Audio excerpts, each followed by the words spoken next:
Hey, everybody. Welcome back to the podcast daily. Happy hump day from the whole crew. It's that time. It's a Wednesday conversation that we're going to dive right into just football only. No shenanigans today, right? I promise. Going to keep it normal. Probably not. I don't think that's going to work because it's my last show for the week. Bill Landis and Berm leave those two guys to handle it the rest of Thursday and Freaky Friday as I head down to Disney. That's probably enough conversation about my vacation. I've done that all week, but that's the only thing I've been allowed to think about in my house. So today, instead, for at least a brief period of time, we're going to talk about the 2024 NFL Draft and Bill, some pretty wild projections for Ohio State.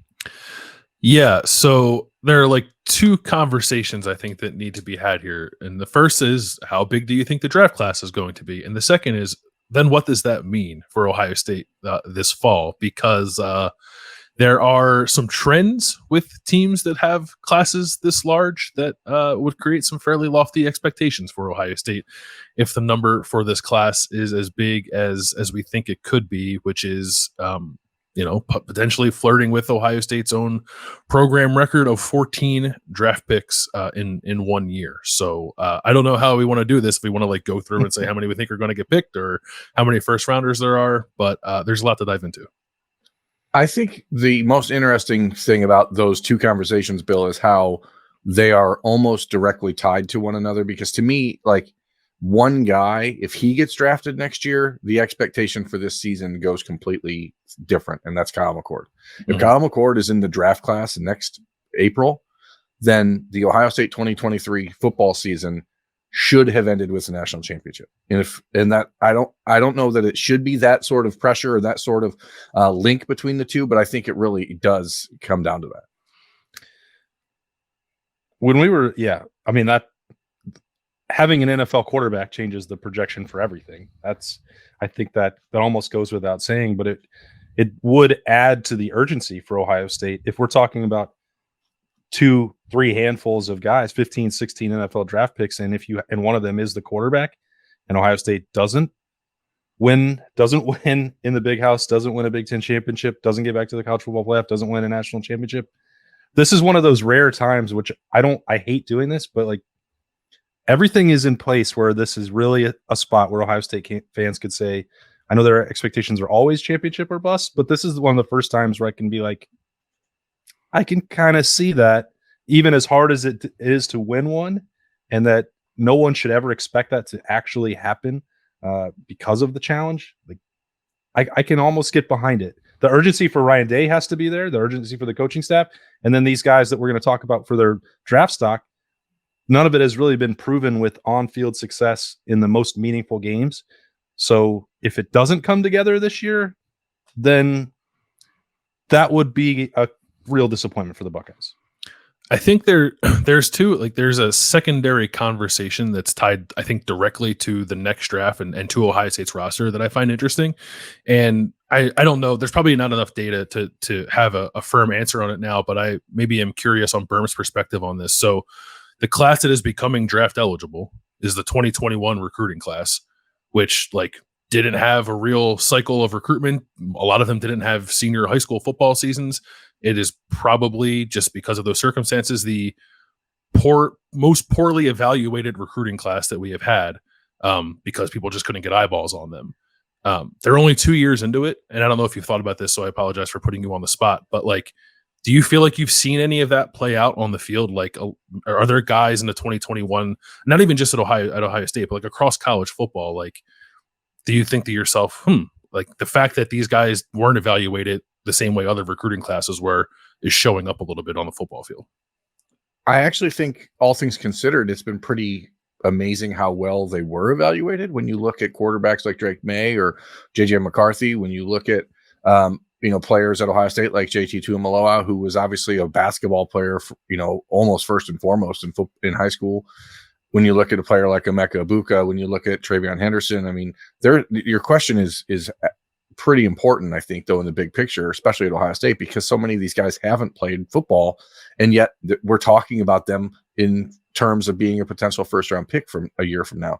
And how Ohio State in that class, which was the number 2 ranked class in the country for the Buckeyes in the class of 2021, they had 7 5-star prospects in that class, which is a huge number. At the time, it was the most ever that anyone had ever had until A&M in the class of 22 had like, I think 13 or something. And then all 13 of those guys have left their program by now. But it feels like Ohio State, all things considered, did a pretty great job evaluating that class. Now, I think the interesting conversation is why weren't more of those guys integral in the offense and defense a year ago? And some of that was injuries when you talk about defense with Jordan Hancock and Denzel Burke. Some of that was positionless or wrong position football with Jack Sawyer. But Travion Henderson being hurt, Evan Pryor being hurt, Kyle McCord obviously didn't need to play a year ago, but Marvin Harrison and Emeka Ibuka, like these guys have all already made an impact at Ohio State. So it's not like they're waiting for someone to really pop from that class. It's like now they are the total focus.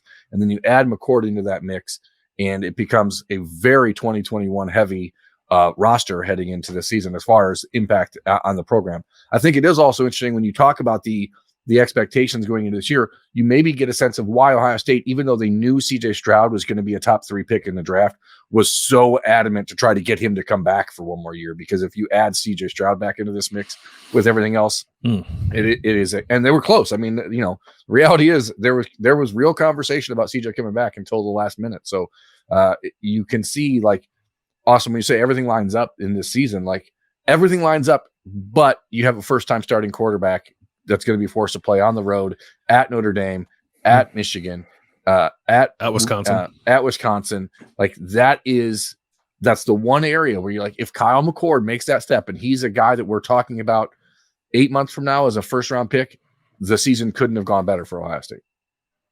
Yeah, I mean, I think that's probably from the outside an unfair amount of expectation to heap on Kyle McCord's shoulders, although that is the standard if you're going to be the starting quarterback at Ohio State and surrounded by this much talent. I think that's one part of it. I think what registered for Bill's question as you were answering for me, Ohio State is, it seems to me, able to evaluate relatively easier when it comes to 2021 in pure athleticism. Like they were picking from the best athletes in the country, and most people had a general consensus who that was. Then the secondary part is, well, did they contribute as much as might have been expected in year 1 or year 2? You brought that up, and several reasons for that. But a lot of them didn't get to play a year of high school football that was removed from them. They weren't able to train in some of those off seasons. Like they're missing a huge chunk of development. That even applies to somebody who had early success like Travion Henderson, and injuries and missing some of that time that make you a better football player through those reps is important. As you go down the list, that includes guys who actually played a lot of football, like Lathan Ransom. That includes guys who are trying to play a new position, like Cameron Martinez. Like, it's hard to generalize it, but I think the evaluation for Ohio State was probably as straightforward as it could be if you're just taking from the cream of the crop, at least in the recruiting rankings and general measurable skills, and then actually translate to the football field. That was the part that like nobody could really catch up or account for. Like Wyoming or Air Force or someone in the Mountain West probably gonna have a much harder time if they're just having to guess and flip a coin on whether they want to take somebody. Ohio State probably didn't feel like it was in that tough of a spot in terms of evaluation. It does, with only 2 years of data to go off of. It does feel like they largely got that right. I think it's a larger picture question. I think to look at once this draft comes and goes, how many of those guys were actually hits, the guys who were ranked in spots that correspond with first, second, third round draft picks, and whether or not the recruiting services got those correct, I think will be interesting. But as it pertains to Ohio State, it does feel like they did get it by and large correct. But it sets the table for, let's say a lot of that class is 3 and done and they don't win a national championship with that class. It's like you did not maximize what you could argue is the best recruiting class that they've had in the modern era, or like the second best class, at least, stacked up next to 2013. So it puts a different tenor, I think, on this year. And the trend that I alluded to is, like, there have been, I think you can, we'll run through it, I guess. You can comfortably project this class being a dozen players, and if not more than that, but I think you can get to a dozen rather easily.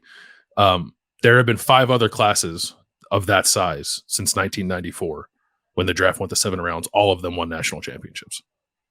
So that's No pressure, Buckeyes. Yeah, I mean, No we pressure, talked yeah. about it. We talked about it briefly at Roosters a week ago. Like, I think I could get to double digits just on offense. And so, if you really look at how this could unfold, I mean, first round picks. There are guys who we know are first round picks in this group coming up. That's Marvin Harrison. That's Emeka Ibuka. That's JT Tuimoloau. In my opinion, that's Michael Hall. I don't care how much football he's played. He is a first round pick next year in the NFL draft. If all you have to do is look at every single NFL mock draft that's come out and his name is there, and that's not on accident. That is because that's what people are being told by NFL personnel. The fact that he has not been, I mean, that's a guy who, remember, was third string last year at the start of camp for Ohio State, a decision that I think had more people shaking their head and scratching their head at Ohio State than any one personnel decision I've seen in the last decade. He's a first round pick. Then you have the peripheral guys like Travion Henderson, if he's healthy, the Jack Sawyers, the Donovan Jacksons. Now you're talking maybe 7 first rounders. And then you have corners, like, obviously a premium position. If Jordan Hancock goes out and proves he can be healthy and shows why he was the number one player on the recruiting board at Ohio State in that class, he's a first round pick. Like there's a lot of wiggle room here for things to go really kind of stupid. And I mean that in the nicest possible way in that class. Like you could see some really crazy things. Yeah, you could. I don't know. I try to be like, I mean, listen, we're having fun with a projection that's a year from now. Like, of course, we're going to be wrong, but I still try to keep it within the realm of possibility. Like, I think like 3 or 4 first rounders is probably where I'd be comfortable saying right now. But the pool of players that could potentially be drafted, like it doesn't take a whole lot of convincing to talk yourself into them possibly getting drafted, is like 21, 23 players. Like that's a ton. That's like double what it is most years. And that's where it gets a little crazy for Ohio State. Like I don't like as nuts as it might sound to say like, hey, this like the record is 15 for Georgia in last year's draft. I think Ohio State could get there. And I don't think it takes a whole lot of like squinting and tricking yourself to think that they could. Yeah. Also, the only other caveat I would add to this conversation is like, it's easy to throw a bunch out there and assign first round grades, but it's also much more difficult to actually become one of those or a draft pick of any kind once that time actually comes. And you can ask Ronnie Hickman and Cam Brown, or even as DeJuan Jones and Luke Whippler slid down, like 90 players might get a first round grade and only 32 of them are still going to wind up being drafted in the first round. It then comes down to, a whole bunch of other factors, including, need and fit for NFL teams. So that is something that's to keep in mind with, like, there's these mock drafts that have 8 already in there, and like some have Tyleik Williams. And those to me are the ones that are like, all right, well, these guys are just naming a bunch of Ohio State players because they're veterans and they've seen flashes of potential, but they're not really lined up in reality, at least not for me. And my opinion is no different than the person who made that mock draft. Like, one of us could be right. One of us could be wrong. Yours is certainly more informed. Yeah. But I mean, that's like, I think that when we're making these cases for them and we're talking about 15, 16 players, that's every one of those 16 would still have to stay healthy. They would have to take the next step in their development, which I think they will. This situation, which I think is in one way very different than 2015 for that draft class for Ohio State, is that they haven't accomplished anything, or the 2016 draft, I guess it was, but they have not won a national championship yet. So those guys all did that as a sophomore. They knew that money was coming the following year. They didn't quite have that same hunger, that same drive. Some of them would admit that, some of them wouldn't. Some of them had different motivations. Again, I shouldn't maybe generalize it to that extent, but when it comes to this class for Ohio State, like even Marvin Harrison hasn't won a Biletnikoff, and he certainly hasn't, got a pair of gold pants yet. This team is maturing physically, having multiple years of development, are clearly talented based on what we talked about already with the recruiting rankings and pure athleticism. And so I think that's the part that to me pushes it to the next level. If they don't put all those pieces together, given what they have and what they haven't accomplished, I would have serious questions about how that happened. And I that's also like ridiculous and unfair of me to say on May 10th. It's a good point though. Like if they would have made that field goal against Georgia and beat TCU, then the guys that are going to be drafted next year that push this class into the double digits probably would have just went 2 weeks ago in the NFL draft, right? Like Right. Tommy Eichenberg probably would have left. Lathan Ransom, Steel Chambers, Cade yeah. Stover, like, and those are the guys now that help you get from, I don't know, 9 draft picks to 13 or 14 draft picks in this class. And if it happens again that they, for whatever reason, come up short, like Marvin's going to go. Like Marvin's not staying. But like, well, I don't know. Donovan Jackson. Does it make Donovan Jackson more likely to come back? Does it make Emeka Ibuka, Chris Olave stayed first, 4th year. Yeah, exactly. So those are the things that we can't possibly project at this point that really can alter how big a draft class is. But from a pure talent standpoint, it feels like the most guys they've had where the NFL potential feels very real. Yeah, I mean, and it's not just like make the NFL potential either. We're talking like elite type players. And I do wonder if some of these guys who are going to be in that discussion and having those decisions to make will look at how things went for Ronnie Hickman and DeJuan Jones and Luke Whippler and say, hey, maybe I need to, not that, I'm not going to try to put all those guys in the same category, but some of them didn't seem to take the draft process as seriously as others did. And I wonder if you see guys maybe take a different approach based on what we saw over the last few months. But bottom line is like, again, if we can go down position by position, you have Kyle McCord potentially. We have Travion Henderson and Mayan Williams and maybe Chip Trainum, because just from a physical freak standpoint, if he enters the draft, he's going to get drafted. He's just too freaky not to. You have Marvin Harrison and Emeka Ibuka and potentially Julian Fleming and Xavier Johnson. You have Cade Stover and potentially G. Scott, whatever. I mean, he's going to, he'll be out of his eligibility. Josh Fryer, as I've talked about already, I think Josh Fryer goes out and starts at left tackle for Ohio State and has a big year. You're talking about a guy who's going to have to make a decision. That's the way it goes. Donovan Jackson, Matthew Jones, Joshua Simmons, if he has a big year as starting right tackle, like then you have that discussion. Obviously, JT Tuimoloau, Jack Sawyer, Michael Hall, Tyleik Williams, Ty Hamilton, all of those guys could go pro after next year. Steel Chambers, Tommy Eichenberg, Cody Simon can all go pro. Davison Igbinosun can't, but Denzel Burke and Jordan Hancock can, and so can Lathan Ransom, and so can Cam Martinez and Josh Proctor and John Carter and John Carter. So like we're talking crazy, and then you just throw in the kicker and the punter. I mean, you never know with Jesse Mirko. The punters get drafted now, and he's 31 years old or something. So like you have the opportunity for something truly bizarre to happen, and it goes back to the first point, like. If this team doesn't put it all together and do all those other things and meet all those other goals that they will acknowledge they failed to meet the last 2 years, all of this feels somewhat shallow and hollow. It's pretty crazy hearing all those names, because none of them are a far-fetched like conversation. I don't think. No, now, like, where they fall is different than getting drafted.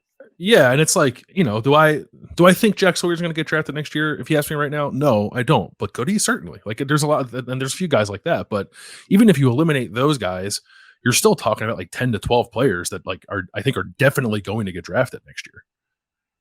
Right. I think maybe that we've been having a lot of conversation about if the portal strategy for Ohio State has shifted and why, if so, that could be. I think in the end, it all comes down to more necessity for Ohio State rather than some cutthroat desire to change. And I think maybe the part that we haven't touched on enough is just how many people they're going to have to replace next year. So someone like being involved with Lorenzo Styles when there's not an immediate need, or, potentially getting, to the last couple or the finish line with Tywone Malone. And you say, well, I think maybe Ohio State's fine at defensive tackle this year. Well, the situation is going to be very different a year from now, no matter where they end up getting drafted or who goes or whatever. They're going to have pieces that are in place with multiple seasons of eligibility to help. Josh Simmons may not be one that sticks around, but Davison Igbinosun would fall into that category. You'd think that both of them would play for more. You'd think that Josh Simmons would stay for more than one season, but that's not a guarantee depending on what happens. But what they needed or in the past, 100%.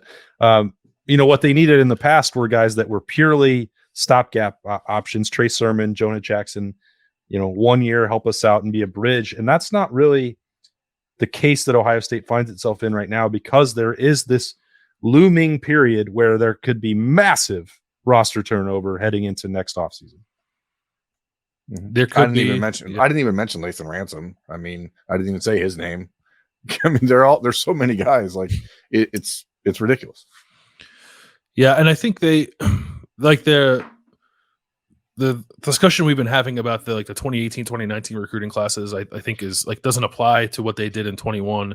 And I think they recruited pretty well in 22, especially on the defensive side of the ball, to maybe soften the blow of losing a big class if they do lose a big class next spring. But it does put a premium on finding transfers with multiple years of eligibility.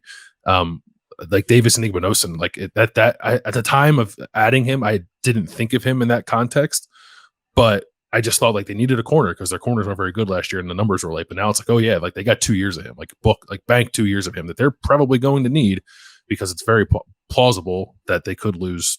I think they're going to lose one. They could lose two, and then you're like kind of back to square one in a similar position you were this time last year, where you're looking at the corner numbers and you're like, oh boy, this could get hairy. A guy with 2 years of eligibility, at least in Igbinosun, like becomes all the more important. It's also why Berm has said that Ohio State needs to sign like 40 guys in this class. Yeah, it needs to, the 24 recruiting class needs to be 25, 26, 27, maybe 28 people. And then you start to look to just fill in the gaps in the transfer portal. And I would imagine that even though Ohio State's been much more active in the transfer portal this go around than they ever have been in the last couple of years, that's going to even go up next December and January because they're going to flat out have to be. You're going to have to be able to go out and get ready to contribute guys. Can I, before we wrap up, can I put you all on the spot? How many draft picks do you think they're going to have next year? I was just going to say we can't do this show and then like just completely punt. Like, no, sorry. Just because we think it's dumb and these numbers are going to be wrong, we're going to pass on it. No, we have to look dumb and say what it's going to be. That's right. And be wrong. I'll be dumb first.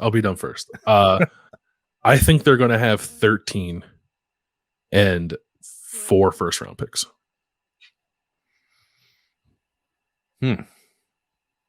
Berm's doing the math over there. Look at the gears spinning. It's incredible to watch. I think it's going to be 16, and I think 5 first-round picks. I like it. You have to name all the first-round picks. Yeah. I think I'm just kidding. No, I will though. I think Marvin Harrison, Emeka Ibuka, Donovan Jackson, Michael Hall, and JT Tuimoloau will be first-round picks. I had 4 of those 5, not Donovan Jackson. I think he's going to have a big year. I just think he's going to have a big year. Didn't have the offensive lineman in there. That's the upset of the week. Although, I mean, guards, how high are they really going to go? Like, that's not a position that the NFL. A lot of interior guys win. He can play multiple spots. You never know. Value added.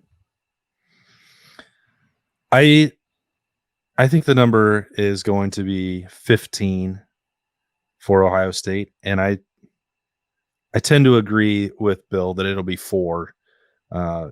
I'm really just like dumbfounded by some of the projections that have 8. I think that they're part of the problem. We talked about this during the NFL draft process, how long it's gone, all the crazy feedback and agents and input that people get in their decisions. This starts a year in advance for these guys who are draft eligible. It puts them in horrible spots. I don't want to keep using the same guy as the example over and over, but if you're Tyleik Williams, you come out of spring and it was like, I used to be lazy. Maybe I'm done with that. I was struggling with my weight. And then somebody puts out something out into the atmosphere that he's a first round draft pick. It's projected as one right now. Like, that's not reality. And I hope that doesn't, again, that's one specific example. And I shouldn't just keep using that one over and over, but like for any of these guys, like Jack Sawyer is not a finished product right now. And if they go into this offseason, hearing that or taking it seriously, and I'm not saying that they will or that they have, but this process starts like the day that the 2023 NFL draft ends for these 2024 guys, and there's like no reason for it. Like, what's the value of a 2024 mock draft other than us getting some content out of it and talking about it? Like, for the people that are actually involved in trying to make informed decisions about their careers and their livelihood and their profession, like, it's nonsense. It's filling their head with something to be like, well, this guy, they told me that I needed to come back, but I was projected as a first round draft pick. Like, no, you weren't. WalterFootball.com said I was a first rounder. I got to go. Yeah, I think it can cloud the mind quite a bit and maybe potentially obscure people's path to what they actually need to do to get better if you're thinking about something that is completely subjective and a year away from being anywhere near reality. And for guys like you said, like Tyleik Williams, like Jack Sawyer, who have clear questions about their game and their ability to be consistent and productive, like how does that actually help them in what way? Now, I guess there is the off chance that someone can use it as just pure motivation. But I think in this era of college football player, this era of college athlete, more often than not, these kids are buying into the hype that they're already done when they're just getting started, as opposed to using it as motivation to say, I'm going to make sure I live up to that. Because you are a player at Ohio State. You're a top 100 recruit in the country. Now you're getting paid on NIL. You take this little blurb to anybody who's willing to pay you for NIL and say, future first round pick right here. It says it. Give me more money. And like, that's cool if you can get it, but I don't think that it really does them a service as they work toward getting to where they want to be. But bottom line, I guess none of that will matter until next April, Well, it's Pro still Day fun will to be talk fun. about. Pro Day is going to be wild. Let's have another circus with 25 dudes working out and 10,000 scouts so that you can't even move around. I'm already just fired up for it. Let's skip all the goods parts of just watching Ohio State compete for a national championship. I think that's my main takeaway, though. All that stuff has to be a product of what happens between, as mentioned on Monday, like the summer actual off-season conditioning program starts next week. Ohio State has not won the rivalry game in 3 years, once through no fault of their own, twice through the results on the field. They haven't been back to Indianapolis for the Big Ten championship. They haven't won a national championship. Like if they're worried about mock drafts in next April, they're not going to accomplish the things that they set out to do in the first place, which is that get Ohio State back on top of the college football world. So I'm glad we can worry about it, though. Yeah, well, that's what we're here to do. We worry about a week of fantasy. I mean, you're going to Disney. What's more of a fantasy? What happens at Disney World? It's my fantasy. That's not my fantasy. Or 8 first-round picks for Ohio State next year. What? Giant walking, talking dogs, or 8 first-round picks at Ohio State? Because you got to be goofy if you actually believe that right now. You like that? That's a bar. Goofy's not allowed to talk. What? Pluto's the one that talks? Well, Pluto's not a planet anymore. Is he still a dog?